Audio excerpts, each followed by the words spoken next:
10, diz assim: quanto mais sede fortalecidos no Senhor e na força do seu poder, revesti-vos de toda a armadura de Deus, para que poderdes ficar firmes contra as astutas ciladas do diabo.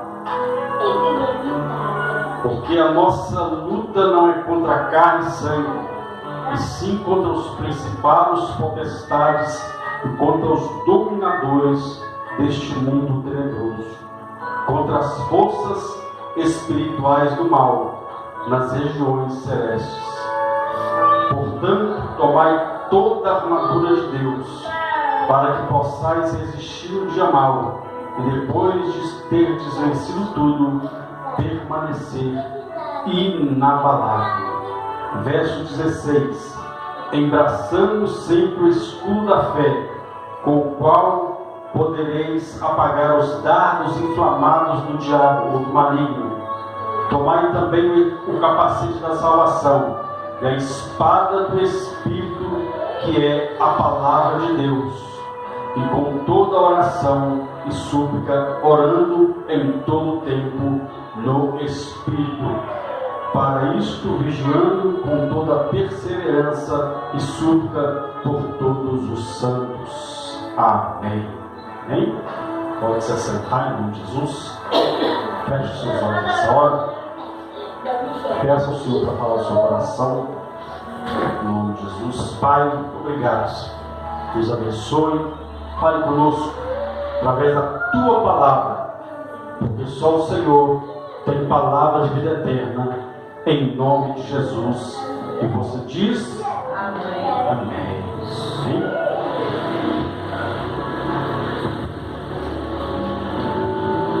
Glória a Deus. Irmãos, nós estamos aqui hoje no culto de libertação.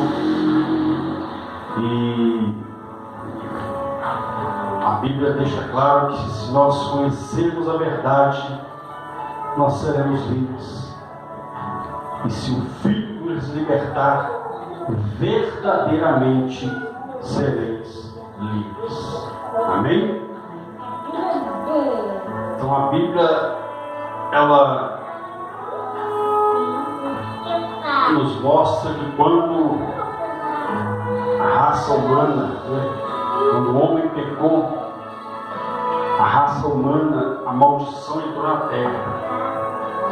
E muitas pessoas se voltaram contra Deus, outros se voltaram para Deus, e automaticamente aqueles que se voltaram para Deus, que disseram sim ao chamado, esses podem dizer: eu sou livre.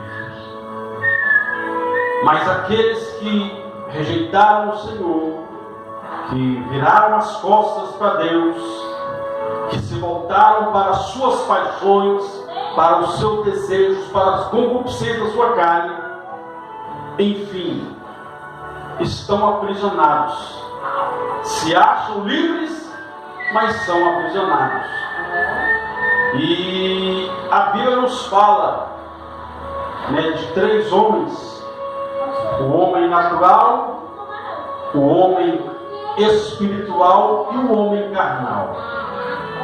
O homem natural éramos eu e você, quando não conhecíamos as coisas de Deus, quando não conhecíamos o próprio Deus, e também éramos escravos. Então o homem natural é um homem escravo, porque a Bíblia diz que o homem natural, ele não entende das coisas espirituais. Mas em contrapartida, o homem espiritual, a Bíblia diz que ele discerne todas as coisas e por ninguém é discernido. E o homem carnal?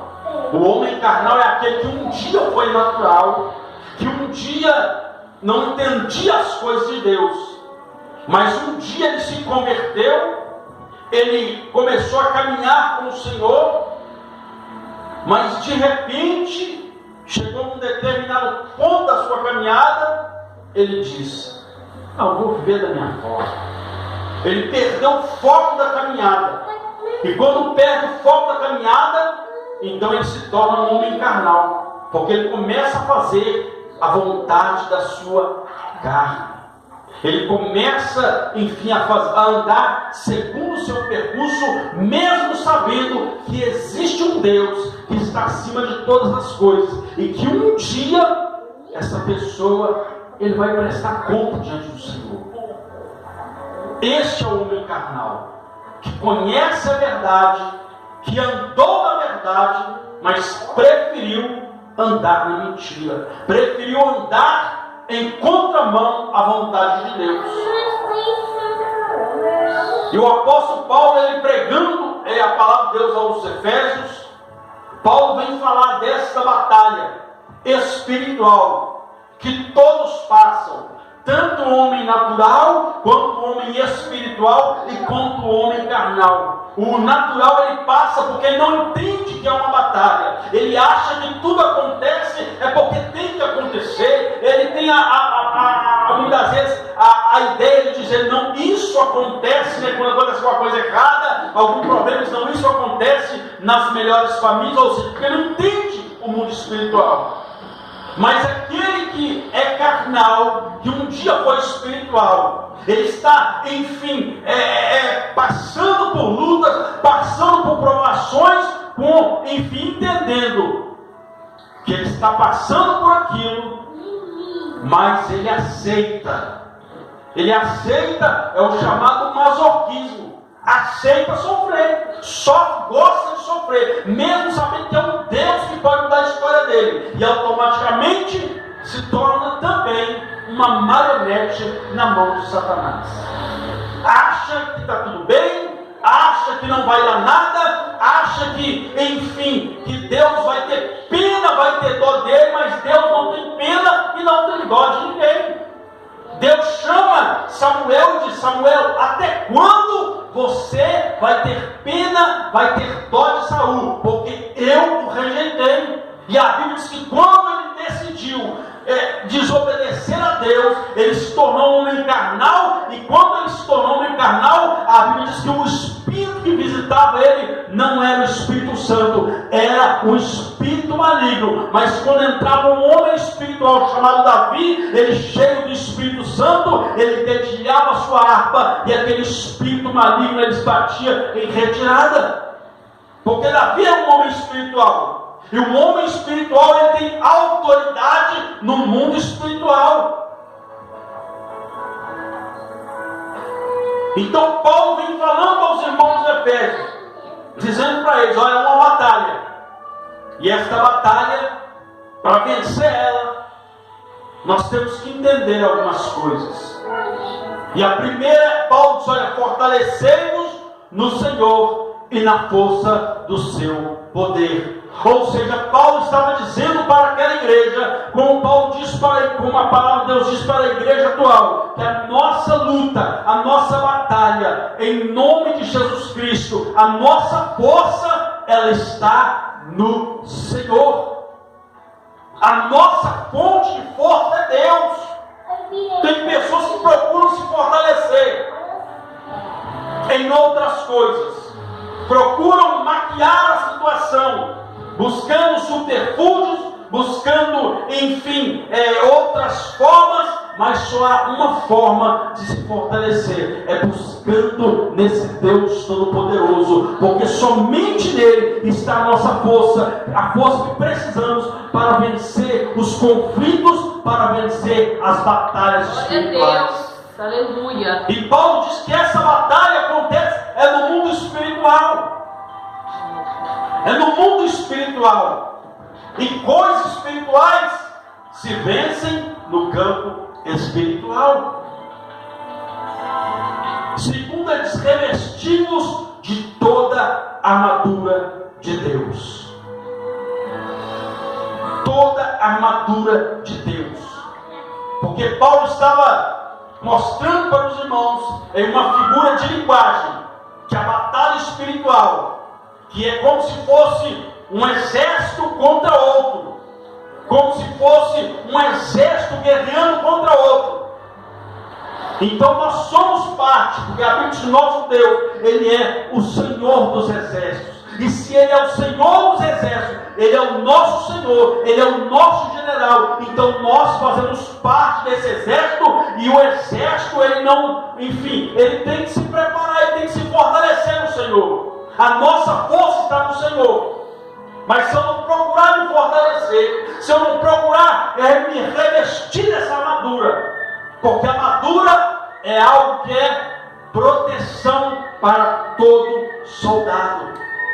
Então, crente desprotegido, um crente sem armadura, ele será um alvo fácil nas mãos do diabo. Então, Paulo está dizendo, revestimos de toda a armadura. Isso fala o quê? De proteção. Nós estamos, esse tempo bem doido aí, uma hora está calor, uma hora está frio. Mas quando, o tempo esfria, a gente automaticamente, mesmo no calor, a gente já anda com roupa. Mas no frio, mesmo a gente tendo com roupa, eu tenho que colocar uma blusa, eu tenho que me revestir, colocar uma outra proteção, para que eu não seja atingido, pelo tempo frio, para que eu não venha pegar um resfriado, para que eu não venha pegar uma doença respiratória. Ou seja, a pessoa se protege, ela se reveste, ela coloca uma proteção a mais. Então nós temos que andar revestidos de toda a armadura de Deus. E só Deus, muitas pessoas têm até a mania de orar errado. Deus me reveste. Não, a Bíblia fala que nós é que temos que tomar armadura. Nós é que temos que vestir essa armadura.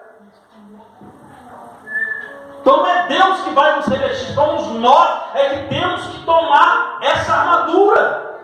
E dentro do texto nós vamos observar que aquilo que nós temos que tomar, eu separei aqui as 3 principais peças dessa armadura, mas eu vou resumir aqui as primeiras peças, até entrar nas mais importantes, aquelas de suma importância.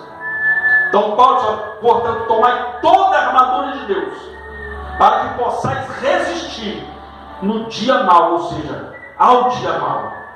E esse dia mau é quando o adversário vê que ele tenta, que ele se levanta para tentar nos derrubar. Mas ele diz, olha, tomai toda a armadura de Deus, para que possais resistir no dia mau, e depois de teres vencido tudo, permanecer inabalável. Estais, pois, firmes, cingindo os vossos lombos, com a verdade. Ou seja, Jesus disse, eu sou o caminho, a verdade e a vida. Então o crente, se ele quer viver para Deus, ele tem que andar na verdade. Não, mas não tem só a mentira, não. Mentira do capeta. Não tem negócio de mentir. Não mentir, porque senão fulano não tem que contar a verdade, meu irmão. A mentira, ela cria uma casca. É como se fosse uma ferida. Ela cria uma casca, mas por baixo está o pulso, está tudo aquilo. Enfim, o pulso por baixo vai causando uma infecção. E quando arranca a casca, está podre. A mentira faz isso. Mas quando nós contamos a verdade, meu irmão, Jesus veio com o bálsamo, ele traz cura, ele traz restauração. Então andemos na verdade. Cingindo os vossos lombos com a verdade, e vestimos da couraça da justiça. A Bíblia diz que aqui é bem-aventurado aquele que tem fome e sede de justiça, porque serão saciados. Então nós temos que entender que quem faz justiça pelo servo de Deus, pelo homem de Deus, pela humanidade, é o próprio Deus.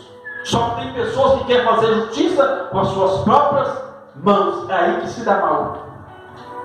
Tem pessoa que acha que ela é que é a dona da justiça. E a Bíblia fala que a nossa justiça, quando nós queremos fazer justiça com as próprias mãos, quando nós achamos que a nossa justiça, sabemos que a nossa justiça é comparada a um trapo de imundície. Já viu um trapo de imundície? Uma roupa velha, toda rasgada, toda suja, toda arrebentada. A Bíblia compara a nossa justiça a isso. Mas a justiça de Deus era perfeita. A justiça de Deus era justa. Mas a justiça do homem ela falha. Mas a de Deus não falha. Calçar os pés com a preparação do Evangelho. Calçar os pés só de quê? De firmeza. Nós temos que ser firmes. Firmar os nossos pés na palavra de Deus. Firmar os nossos pés naquilo que Deus tem nos direcionado. Andar de acordo com a direção que Deus tem nos dado. Isso é calçar os pés com a preparação do Evangelho da paz. Queremos viver em paz, mas andamos na contramão daquilo que Deus tem nos ensinado. Deus fala, não faz isso, nós fazemos. Deus fala, não pode fazer isso, nós fazemos. Deus fala, não fala isso, a gente vai e fala. Isso é o que? Andar em contramão. Isso não é andar firmado. Andar firmado, calçar os pés na preparação do Evangelho da paz, é isso. É viver, andar de acordo com a direção de Deus. Só que tem muita gente que não quer, porque tem coisa que Deus vai nos pedir que vai de contra a nossa vontade. Tem muita vezes a pessoa quer fazer a vontade dela, não de Deus. Aí acaba se dando mal e acaba o quê? Caindo, porque não tem firmeza nos pés. Aí entra as quatro na verdade, né? Embraçando sempre o escudo da fé. E embraçando sempre o quê? O escudo da fé, com o qual podereis apagar os dardos inflamados do maligno. O que são dardos inflamados? Os soldados romanos, eles colocavam na ponta da lança uma espécie de uma bucha com betume e colocavam fogo nela. Então eles atiravam com o intento de quando atingir o adversário, atingir o oponente, a pessoa que seja incendiada, ela seja queimada. Mas o escudo é uma peça de metal e tinha uma parte de couro. Então quando esse dardo inflamado pegava no escudo, apagava. Esse dardo tem um poder, o escudo tem o poder de apagar esse dardo, apagar o fogo desse dardo. Então quando nós embraçamos o escudo da fé, porque os dardos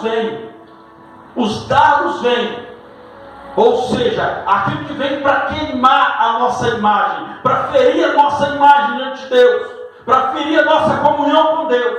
Os dardos vêm, os ataques vêm, os levantes vêm, mas como nós estamos com o escudo da fé, nós entendemos que em nome de Jesus Cristo a luta pode estar ferrenha, ou seja, os ataques são grandes, mas eu estou embraçado com a fé. E a Bíblia diz que sem fé é impossível agradar a Deus. Ou seja, quando nós temos fé, quando nós embraçamos o escudo da fé, Deus olha e diz, opa, eu vou entrar na causa dele, eu vou entrar na causa dela. Esse dardo não vai atingir ele, esse dardo não vai queimar ele, não vai queimar ela, por causa da sua fé. Então embraça o escudo da fé. Está difícil? Usa a fé. E a fé nos permite ver o sobrenatural. A fé nos permite ver o impossível de Deus. Então é necessário que nós tenhamos fé. E a Bíblia diz que sem fé é impossível agradar a Deus, porque aqueles que se aproximam do Senhor precisam ter fé, precisam crer que Ele existe e que Ele é presenteador daqueles que o buscam. A fé nos permite continuar caminhando. A fé nos permite continuar, mesmo em meio às adversidades, continuar crendo que Deus está trabalhando, que Deus está fazendo, que Deus enviará o socorro, que Deus enviará a provisão, que Deus enviará a cura, que Deus enviará o socorro e que Deus vai mudar a história. Isso é fé, mesmo quando tudo diz que não. Escuta a fé. Então o adversário ele vem bombardeando a pessoa, para a pessoa o quê? Esmorecer. Tomai também o capacete da salvação. Capacete serve para proteger a mente. A mente. E nós que caminhamos com Cristo, que andamos com Cristo, que entregamos a nossa vida para Cristo, nós somos salvos. Só que a todo momento já vem bombardeando na mente da pessoa que ela não é de Deus, que ela não vai conseguir, que ela, enfim, é uma pessoa derrotada, que ela é uma pessoa fracassada, que a vida dela não vai dar em nada, ou seja, ela vai aceitando aquilo na mente, por quê? Porque está desprotegida com o capacete da salvação. Ou seja, se nós entregamos a nossa vida para Jesus, aquele que nós colocamos a nossa vida na mão dele, além dele nos proteger, ele também nos guarda e nos livra de todo mal, nos protege mediante os ataques de Satanás. Porque a batalha, como eu já disse, a batalha ela é travada, e essa batalha ela é travada no mundo espiritual. Então proteja a sua mente. Palavras negativas, palavras de derrota, proteja a sua mente. Você tem um Deus, nós temos um Deus que guarda, um Deus que, enfim, como diz o próprio profeta das Lamentações, Jeremias, quando ele observa tanta coisa ruim para bombardear a mente dele, ele olha e diz: opa, a partir de hoje eu só vou trazer à minha memória aquilo que pode me dar esperança, e a nossa esperança está no Deus que fez o céu e a terra. Se a sua esperança está nele, então aplaude e glorifique esse Deus Todo-Poderoso. A Bíblia diz: bem-aventurado o homem que espera, que confia no Senhor. Então espera, confia. Proteja a sua mente. Proteja a sua mente. Aí ele anda e continua dizendo: tomai também o capacete da salvação e a espada do Espírito, que é a palavra de Deus. Então não adianta ter escudo, ter capacete, porque o capacete, proteção da mente, escudo, proteção contra os dardos, e a espada para guerrear, espada para ferir o adversário. Jesus venceu o diabo foi na palavra. Então o soldado, se ele não sabe manejar a arma que ele tem, vai ser um mal fácil, vai levar chumbo, como diz por aí. Então nós temos, se nós somos desse exército, se travamos e entendemos essa batalha, temos que ser como Paulo disse a Timóteo: apresenta-te a Deus como obreiro aprovado, que não tem que se envergonhar, mas que maneje a palavra da verdade. Então nós, como soldados, nós temos que saber manejar nossa arma. Nós não podemos aposentar nossa arma e dizer: no dia da guerra eu vou usar. Vai usar como se não maneja?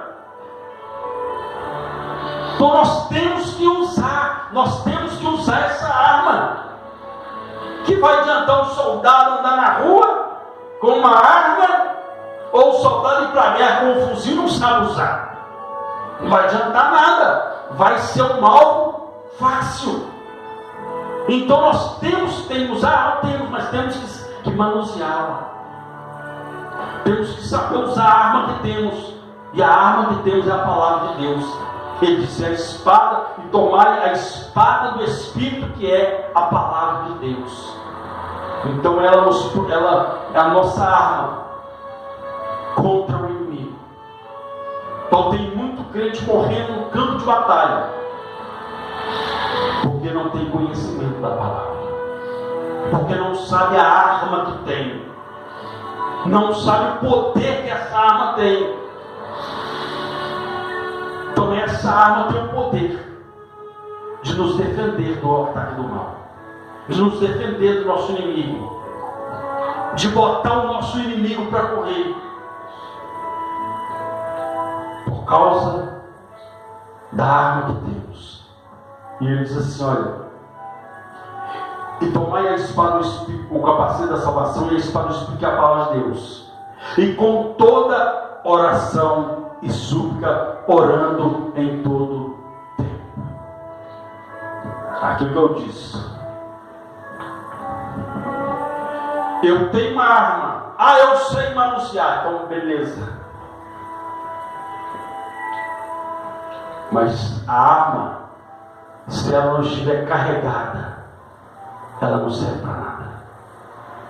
Se a espada não estiver afiada, também não serve para nada. Então nós temos que estar afiados. A nossa arma tem que estar afiada. Então se afia a espada é com oração. Um revólver, um fuzil sem bala não presta para nada. Não tem utilidade.